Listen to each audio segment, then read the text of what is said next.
Hi there, this is Gary Abood, and I'm going to be showing you today a little bit about getting started with Google Drive. Google Drive is one of the tools that's offered in the Google Apps for Education suite. A lot of the terms surrounding using Google products, Google tools, and Google Apps can be a little confusing, so before we get too far into things, I just want to go over some terms to get started. The first thing that you'll want to consider is that Google Apps is the overall big term for all of the different tools that Google has.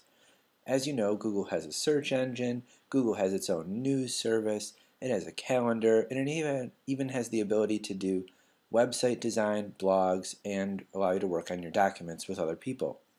All of these different individual tools under the Google Apps heading have their own names. But for right now, we're going to think of Google Apps as one big suite of tools. Within there, we're going to be looking today specifically at a tool called Google Drive. Google Drive is a tool very similar to Microsoft Office. It's a suite of Office products that includes a word processor, a spreadsheet tool, and a slideshow tool, much like the traditional Microsoft Office Word, PowerPoint, and Excel tools that you're probably familiar with. What we're going to be doing today is we're going to be using and introducing ourselves to these tools in a brief and short fashion. So we're going to go ahead and get started. So I'm going to ask you to open up your web browsers at this time, and in the address bar we're going to ask you to go to the Google Apps login page for Grosse Pointe Schools. So don't actually go and do a search. Maybe if you're using Firefox like I am, or Chrome, or Safari, or Internet Explorer, you may have a search bar up here near the top of your toolbar. Don't type the address in there. Go ahead over here into the www bar, also known as the address bar, and add in the following URL. The address is going to be www.google.com/A/gpschools.com. When you've got that all typed in there, google.com/A/gpschools.com all together, go ahead and hit enter. It's going to take you to the very specific login page for the Google Apps account for Grosse Pointe Schools. If you were just to go to plain old google.com and try to log in, it wouldn't connect you to our Google Apps account at Grosse Pointe Schools.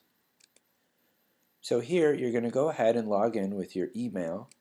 Mine is aboodg@gpschools.com, and then you're going to enter your password. Since I've logged in before, my web browser remembers it, and it allows me to just bring the password right back up from memory and sign in. Once you're signed in, you're going to see a dashboard. The dashboard is going to show you all of the different tools that you have immediately accessible to you in Google Apps for Education. This includes things like their email tool known as Gmail, Drive, which we're going to be getting a little bit more into soon, a calendar tool, Hangouts, which is much like Skype or FaceTime, your contacts, which is your address book, and groups. Right now we're going to go ahead and look at a couple of these tools that are in Drive. So go ahead and click on the link for Drive to take you there. Alternatively, if you wanted to go directly to Drive once you were logged in, you could also type in the address bar drive.google.com at any time, and hitting enter will take you directly to your Google Drive. So as we continue, I think it's important that we make sure we're thinking about all of these terms so that we don't get overwhelmed with the vocabulary of all these Google tools, but we can focus on what's right in front of us. So Google Drive is a funny sounding term, but what I want you to think about with the word drive is a word that you've probably heard before, and that's flash drive, or even thumb drive. Drive is the same drive no matter what we're talking about, and it's basically just a partition on a computer that stores information. In the days of MS-DOS, back when computers were first starting to enter into homes, we had to type in a full command prompt to take us to a very specific drive. For some people, they would type in C:/ to get to their C drive, or they'd put a floppy disk into the computer and they'd type in something like A:/ and it would take them to their A drive or their floppy disk drive. What you're probably used to is something like a C drive, which was your hard drive on your computer, or maybe your T drive for teachers, your H drive, or even the X drive at school, which is that shared drive amongst all the different computers on our network. Google's created its own shared drive, known as Google Drive, and it's just another type of drive. But except for being stored on one computer, it's stored on a Google server somewhere in the mountains of Utah, and it allows us to connect to those servers and share documents and store them remotely without ever having to go to a specific computer. This is what they refer to when they talk about cloud storage. It's storage on a drive that's somewhere else but can be accessed from anywhere. So we're going to be using Google Drive, which is your online storage drive, to manage and organize and share some folders and some files. Let's get started. What you're going to notice once you're in your Google Drive is that it probably resembles very closely to your My Documents folder on your computer. If you're a Mac user, it looks probably quite similar to your Documents folder. Over here on the left-hand side, you're going to see a number of different shortcuts to different folders that are available, and you're going to see the traditional carets. The carets are the little things that allow you to expand folders and see the hierarchy just as you want in this quick access menu. Over here in the main area, you're going to see a list of files and folders that are inside of your Google Drive.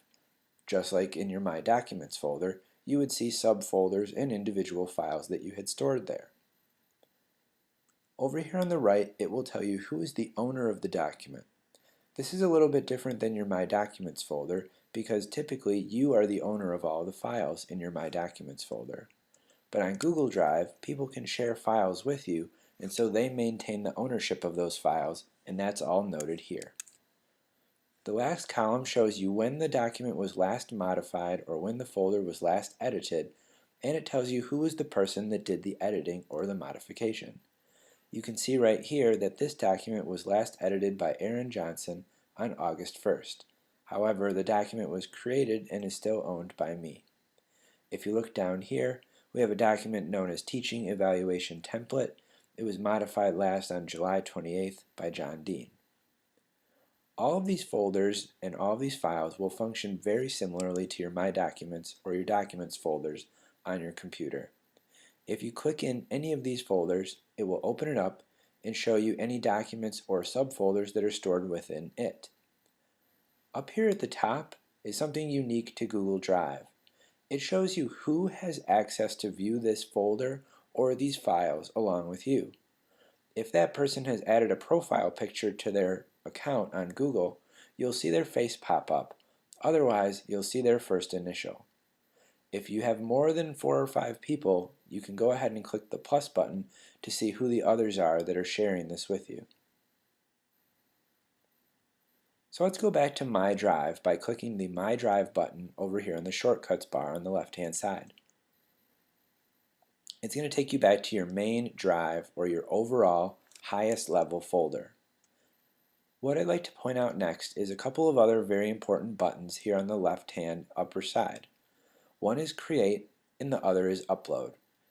Anytime you have a question about what a feature is on Google Drive, typically you can hover over it for a second or two and a clarification button will pop up with some more information. The Upload button is very similar to the little paperclip icon that you would see in your email to add an attachment. This allows you to go and select files from your computer or from a flash drive and upload them to your Google Drive. So what I'd like you to do now is to go ahead and upload a file to your Google Drive. Go ahead and click on Files now. It will bring up whatever is going on and you can find some sort of a file and you can upload it to there. I'm going to go ahead and upload a file from my computer and it's called Social Worker Rubric. I'm going to double click it to upload it.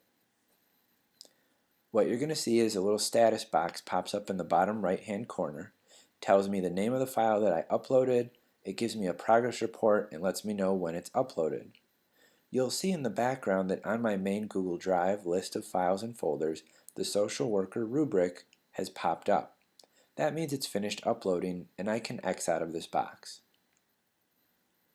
Have you got your file uploaded to your Google Drive at this point? If not, let's pause this video and give you a moment to finish that up. Okay, we're going to move on now to just take a look at a couple of different things that you see in this list. You'll notice that things seem to be color-coded and have their own individual icons, much like the icons of files and folders in a My Documents folder on your computer. The blue with the lines in it is an icon for document. Again, if you hover over it, it tells you. Document in Google Drive is very similar to Microsoft Word. The green is a spreadsheet, very similar to a Microsoft Excel file. This red shape here is a PDF, and it has the traditional Adobe Reader symbol to let you know that this is a PDF or a non-writable, view-only type of file. Up here, these gray boxes are folders, as it says, but this folder specifically has a person icon over it, and that means that this folder also is shared with other people. If a folder is only yours and it's not shared with anyone else, it would just be a gray folder icon with no person. Okay, so we've got a little bit of an overview of Google Drive, how the files and folders are organized, and you've had the opportunity to add a file to your own Google Drive. I added the social worker rubric, but in order to keep my files organized, I'm going to want to put these into subfolders. So what I'm going to do is I'm going to take this file that I just uploaded and I'm going to drag it into a folder. I happen to have a folder already created where I'm going to move it, but you may not yet have a folder created. So before we move this file, let's go ahead and learn how to create a folder. That's where the Create button on the right-hand upper side of the screen is going to come in handy. If you go ahead and click on the Create button, you're going to see a number of different options pop up. It's going to give you the option to create a new folder, a brand new document, a presentation, which is like PowerPoint, a spreadsheet, a form, which is like a SurveyMonkey, a drawing, which is like Microsoft Paint, and if you've connected any individual apps to your Google Drive like I have, you'll see those additional ones pop up over here. I've added a program called LucidChart, which is a mind mapping tool that connects to Google Drive. But what we're going to do right now is create a folder.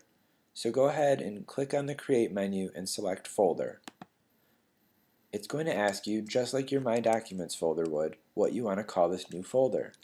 For our training purposes today, call this Google Apps Training - your last name, and then click Create. After you've created this file, you're going to see it pop up in your list. Here it is, Google Apps Training - Abood.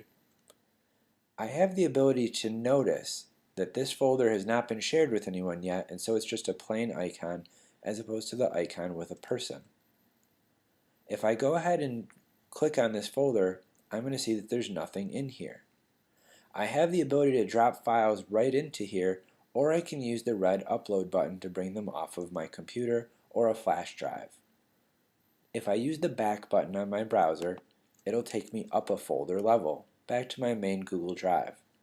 I alternatively can use the shortcuts menu here on the left to toggle between different folders and to get up to the main level. Now we're going to revisit that task of organizing your files into folders by finding that file or document that you uploaded and dragging it into that new folder you just created. So go ahead and click on it, click and hold, and drag it up until it highlights the folder where you want it to go. Once you've got that folder selected, go ahead and let go, and it should drop it right into that folder. What you'll notice in Google Drive that's a little bit different from My Documents folders is that it will notify you of what you just did every time you do something. While it can get a little annoying to be notified every time, it's really handy in case you dropped something and weren't sure where it went. You can always quickly undo that action and then put it in the right place if you make a mistake. But once it's in the correct folder, go ahead and click on that folder to open it up and see if your file is there. Did everyone get their file where it should be? If not, let's pause the video and revisit the task of dragging and dropping our file into the correct folder before moving on. Okay, now that we've added a file by uploading, created a folder, and organized files by dragging them into a folder, the next thing that we're going to look at is creating a document from scratch. You can do this right in Google Drive, just as you would in Microsoft Word, Microsoft Office, or any of the other traditional Microsoft tools. Go ahead and click on Create, and we're going to make a document. Some of you may have used this before, and if you have, feel free to jump ahead at your own pace, but the rest of us are going to create a document by selecting Document, and it's going to open up a new tab in your web browser. Look familiar? You should notice that many of these same tools that you're used to seeing in Microsoft Word appear in what's called Google Documents, or Google Docs for short. Up here in the top left-hand corner it says Untitled Document. If you go ahead and hover over that, it says Rename. By telling you Rename, that means that if you click on this once, it will bring up a box where you can name your document. For our purposes today, we're going to name this Google Apps Training Document dash your last name. Go ahead and rename your file now and click OK. To practice using Google Docs, we're just going to add some text to this document. What I'd like you to do is to add your name, where you work, and your favorite dessert. Once you've done that, go ahead and highlight the text, play around with the tools, and maybe change the font or the color so you can get used to exploring what all of these different tools do. While they might be familiar, they could be in a different place than you're used to seeing, so it'll be helpful for you to get a sense of what they all do and where they all are.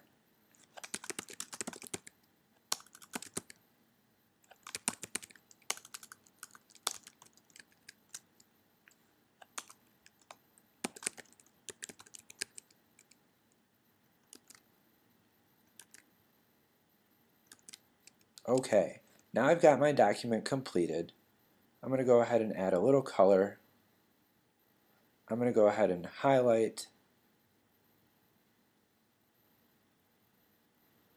and then I'm going to go ahead and change the font. Everyone's favorite, Comic Sans. I'm going to make it really big, and now I'm all good. You'll notice up in the top in the middle it says all changes are saved in Drive. The nice thing about Google Drive and Google Docs is that it automatically saves your work as you are editing it. There's no need for a Control-S anytime. Actually, if you click on the File menu, you'll notice there's not even options for saving. That's because it saves automatically, and you never have to worry about losing a change. Up here at the top, you'll notice that each of these toolbars has a variety of different options underneath it. While we aren't going to go through all of these today, you'll notice that many of these are very familiar to you because they are the same controls and tools that appear in Microsoft Word. A couple of things that are different that we're going to go through are the share and the revisions history. Let's look at revision history first.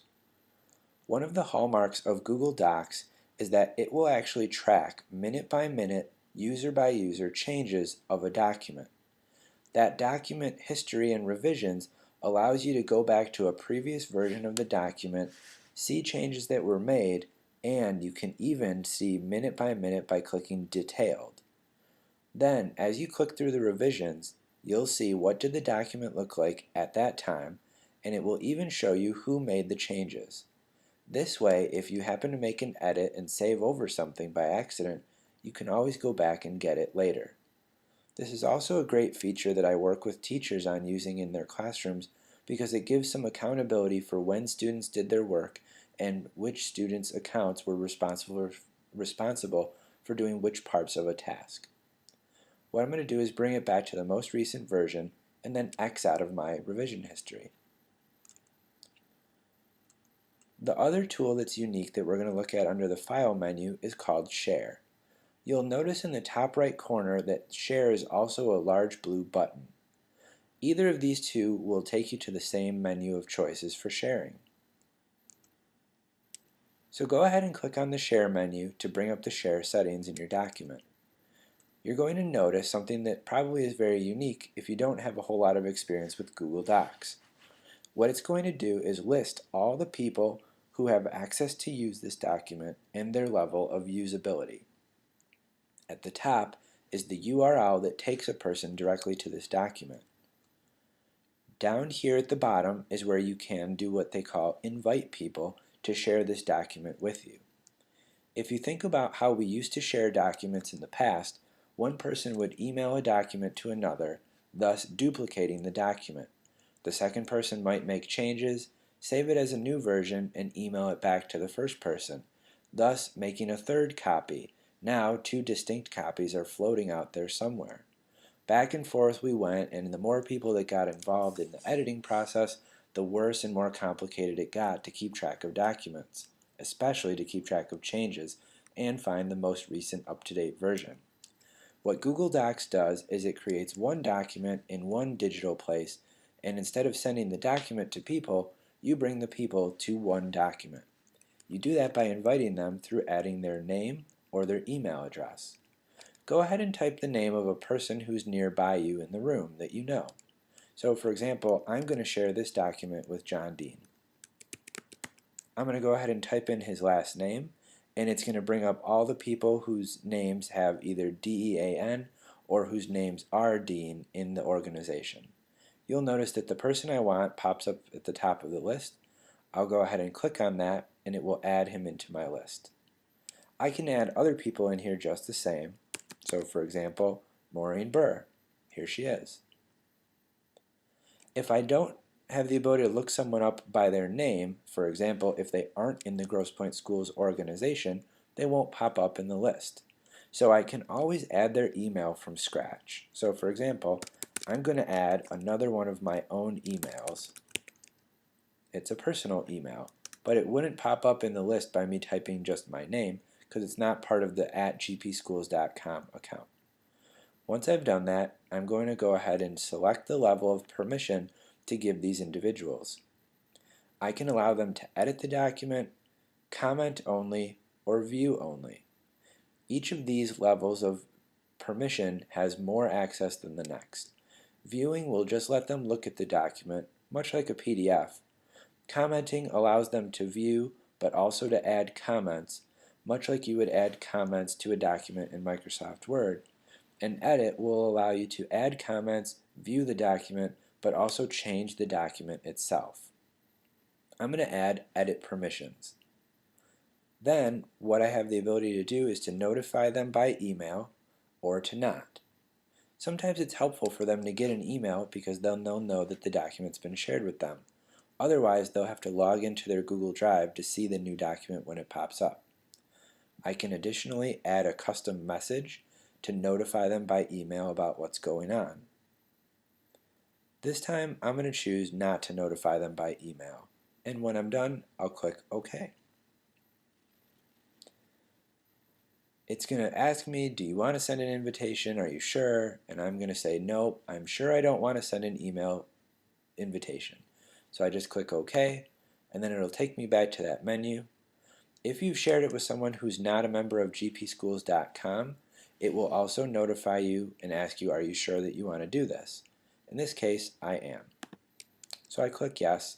It brings me back to this main screen, and now it shows me a list of all the people who I've added to my document. I can always go back and change their level of permission at any time, including that I can change them to be the owner of the document. And I can do that here, and I can remove and revoke their access simply by clicking the X. When I'm all done with sharing, I'm going to click Done. Your task right now, if you haven't completed it yet, is to share your Word document, your Google document that you created with someone nearby you in the room. Ask them for their email or type their name in to the share box and give them edit permission. Once that's done, they should be able to view your document. Here's how we're going to find it. Go back to the tab that had your drive, and on your drive we're going to go ahead and scroll down on the shortcuts menu to the second button that says Shared with Me. Under Shared with Me is where all the documents that people share with you pop up. So what you'll notice is that document that your partner shared with you should show up here in the list. If you need to, you can look at share dates to get a sense of when those documents came up. Once you've found your document that you shared with your partner or that they shared with you, we're going to ask you to click on it and drag it into your drive. The reason that we go ahead and do this is much like saving an attachment from an email. While you could always go back to the email and find that document, it's much easier to save it to your computer and keep it there for easy access later. Taking something from the Shared With Me folder and putting it in your My Drive makes it much more easily accessible later, and it's like putting it in your My Documents folder from an email. Once you've got that file that your partner shared with you in your My Drive, we're going to ask you to open that file up. Now, when you go back to that document, you're going to see a little person's icon or an initial pop up here in the top right corner. That means that you're both looking at the same document at the same time. If you gave them edit permissions, you should be able to now add some information about your partner, or rather, they could add their own information to your document. So I'm going to go ahead and model this for you by putting partner name, where partner works, and partner's favorite dessert.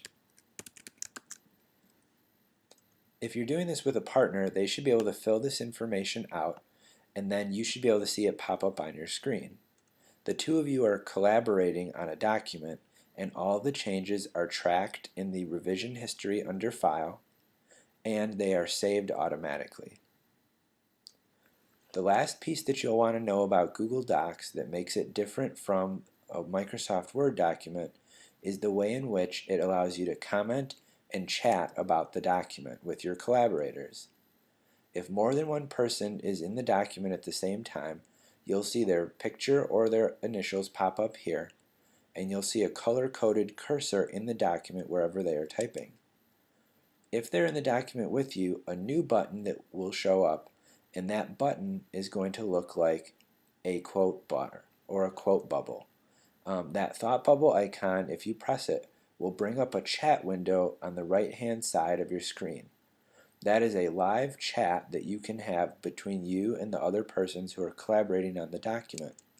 It's a great tool if you're working remotely with someone at the same time on the same document, because you can chat about what you're working on while you're doing the live editing together. Right next to that is the Comments button. Here, if you press this, you will see any comments that have been made to the document. It will give you the ability to add comments, and it will give you the ability to address comments that were made by others. Just like comments in a Word document, if you were to highlight a word or an entire line, you can go to the Insert menu and insert a comment. Very similarly to how it does comments and tracking in Microsoft Word, you'll see a thought bubble pop up with your name, and if you've added your profile picture, your avatar here. You can type your comment here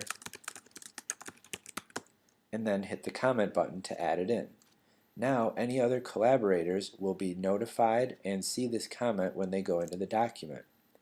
They have the ability to hover over it and resolve it, which will make it go away, or they have the ability to contact you to ask for follow-up information. It's a great tool for working back and forth at different times on the same document. This concludes our editing and sharing of a Google document and our overview of Google Drive. If you go back to your main Google Drive area, you will notice that the Create button also allows you to make a presentation or a spreadsheet, a form, or a drawing. While all of these tools do different things, for example, a presentation is much like a PowerPoint, they have the same tools in them that we just saw in Google Documents. They allow you to edit, share, and collaborate together on a document with other people using their Google Apps account. The only difference is the type of content that you are creating. At this time, we want to point out to you that in your Shared With Me drive, you should have received a shared folder that has your name on it. If you are a principal, your folder is going to look much like this. It will say GPPSS admins dash your name. So if you're Ben Banfield, you will see this folder pop up in your shared with me. We're going to ask you to take that shared folder, the admin folder, and drag it over to your My Drive. That will make it easily accessible to you later on. This folder is going to be where you will see all of your teachers' evaluation documents housed, and it's where you can communicate with your teachers in your building and share documents with them very easily.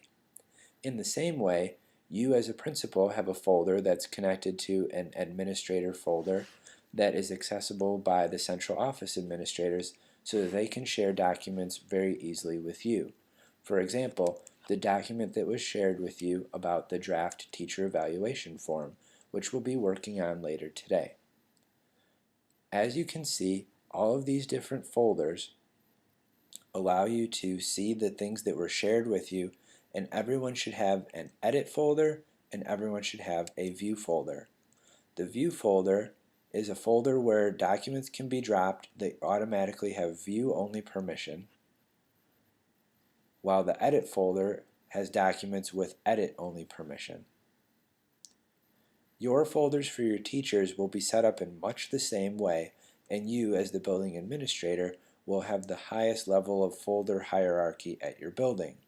All of your teachers will be a subgroup underneath your name in this file structure. If you want to share a document with your teachers to edit, you'll drop it in the edit folder. If you want them to view something, you'll put it in the view folder. Examples might be a weekly newsletter that you create in Google Docs. Put it in the view folder, and in the file name you add the date. Then your teachers can go and view that folder and see that document and check it out. If you wanted to get everyone in the building to add ideas to a school improvement plan, you might put that Google document in the edit folder and ask them to contribute their ideas. If you wanted to keep a log of what everyone's doing at their PLCs each week, you might create an editable document shared with everyone through the edit folder and ask them to log their work or their work products in that document every so often. These are just a couple of examples of how you could use Google Drive in your building and how we'll be using it with the teacher evaluation process this year. At this time, we're going to turn it over to your facilitators who are going to take it from here and apply these skills that you just learned with Google Docs Basics and Google Drive Basics and apply them to the teacher evaluation process. Hope you enjoyed, and if you have any questions, feel free to rewind this video and rewatch some of the segments, or get in touch with me directly by email. Thanks so much, and have a good one.